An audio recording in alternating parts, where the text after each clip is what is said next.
ये स्टूल लेकर के रहे पूरे अपने कार्यकाल 4.5 साल निकाल दिया। 4.5 साल अपमानित हो रहे डिप्टी सीएम, अपमानित हो रहे। अपमानित होने वालों का कोई जवाब नहीं देंगे।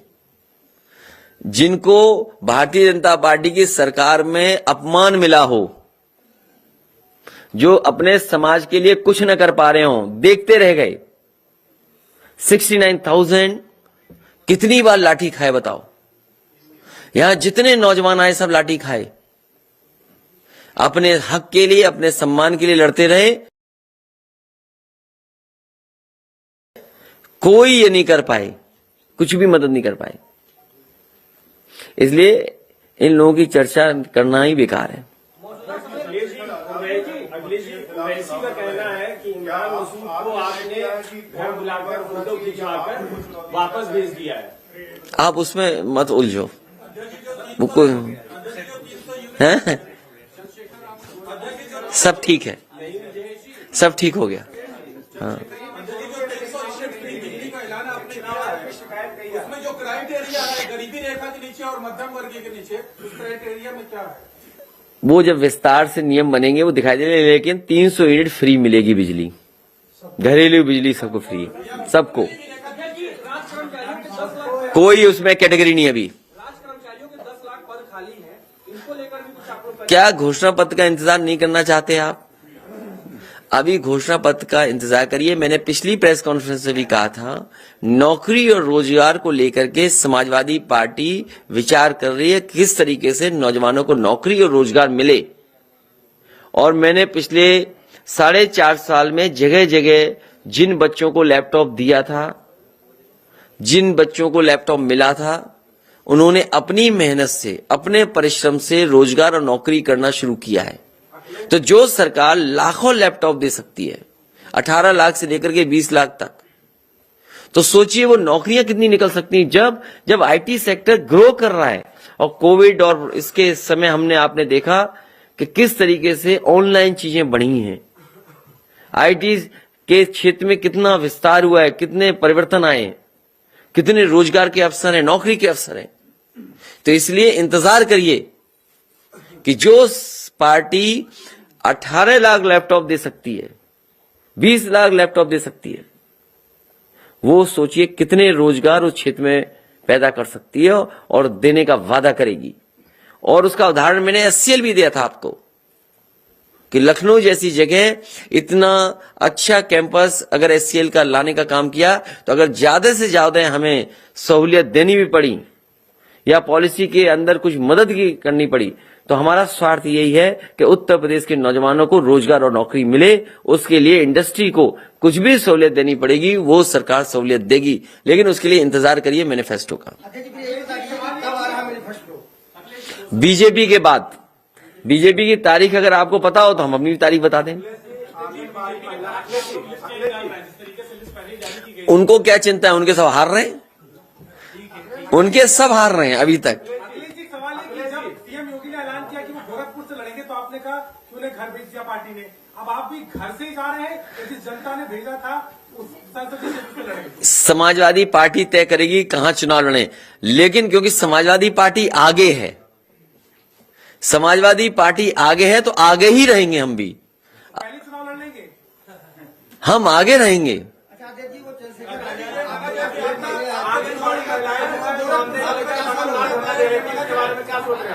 आंगनबाड़ी महिलाएं आप मैनिफेस्टो का इंतजार करिए। आंगनबाड़ी वालों के साथ बहुत धोखा किया भारतीय जनता पार्टी ने।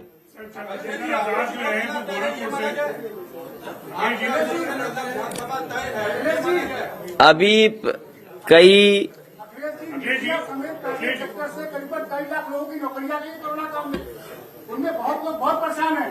इनके लिए कोई योजना लाएंगे आप? पहले तो हमें और आपको विचार करना चाहिए कि कोरोना ना आए, और दूसरा किससे निकाल दिए गए?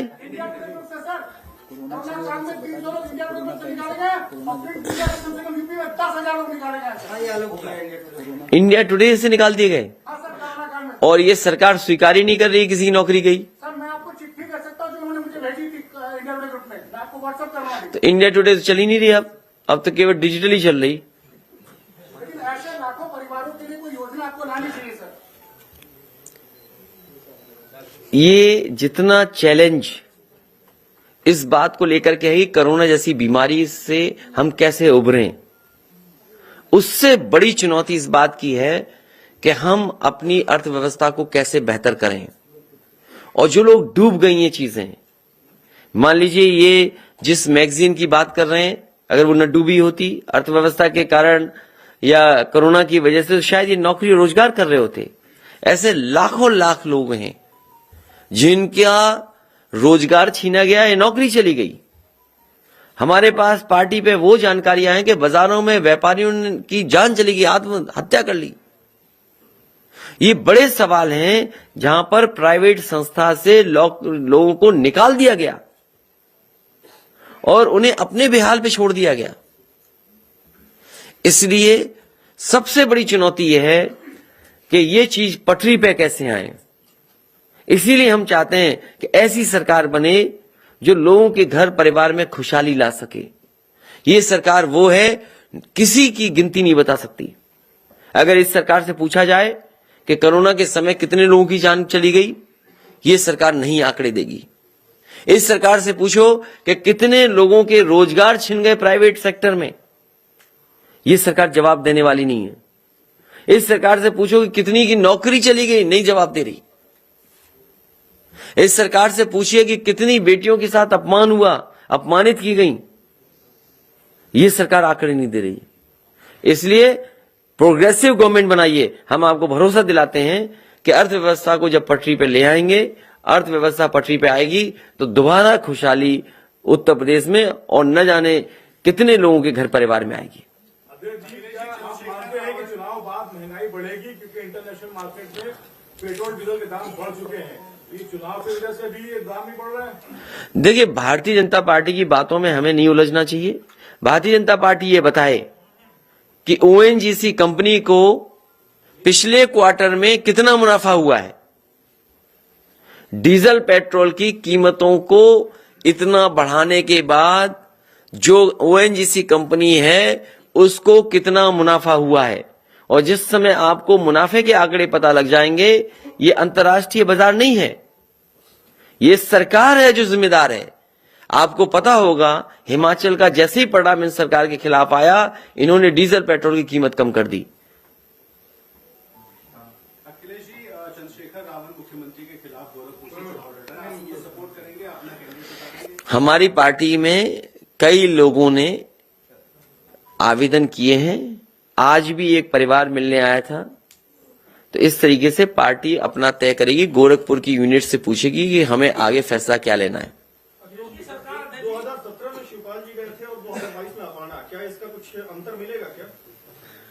मैंने जवाब दे दिया कि भारतीय जनता पार्टी जो परिवारवाद के खिलाफ थी, आज केवल साजिश और षड्यंत्र करके ही आगे बढ़ना चाहती है।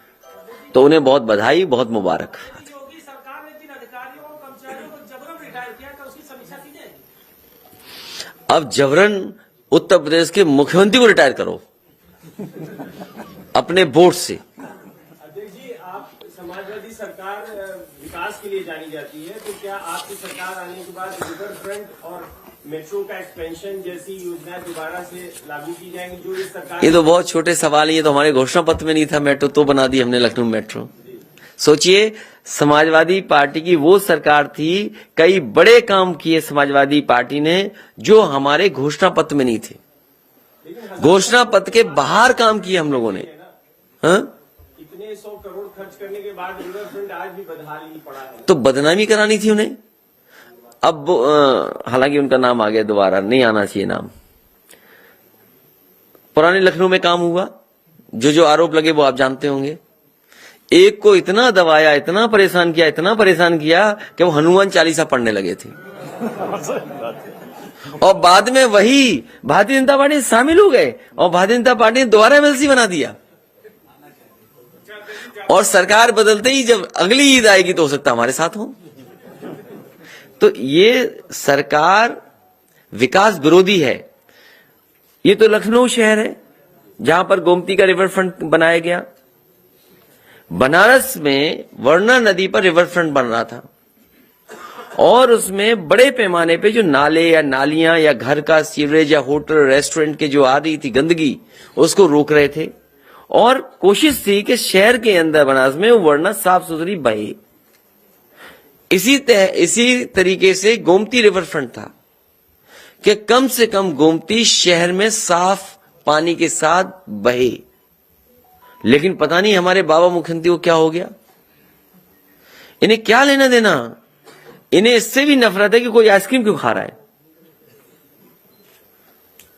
अगर यहां पर रिवर फ्रंट में आइसक्रीम के ठेले लग रहे थे, छोटा मोटा कारोबार चल रहा था, परिवार घूमने आ रहा था, आज गेट टुगेदर की जगह क्या है? पार्क हैं, बाजार हैं, रेस्टोरेंट, होटल हैं। ये गरीब लोगों को एक जगह दी थी समाजवादी पार्टी ने कि गरीब परिवार आए, यहां पर कुछ समय अपना गुजार सकें परिवार के साथ, अपने रिश्तेदारों के साथ। मैंने कई बार देखा कि बच्चे वो अपना जन्मदिन मना रहे थे वहां। स्कूल के बच्चे बच्चियां आते थे, घूमते थे, परिवार आकर के घूमते थे। लेकिन इनको खुशी से नफरत है भारतीय जनता पार्टी को।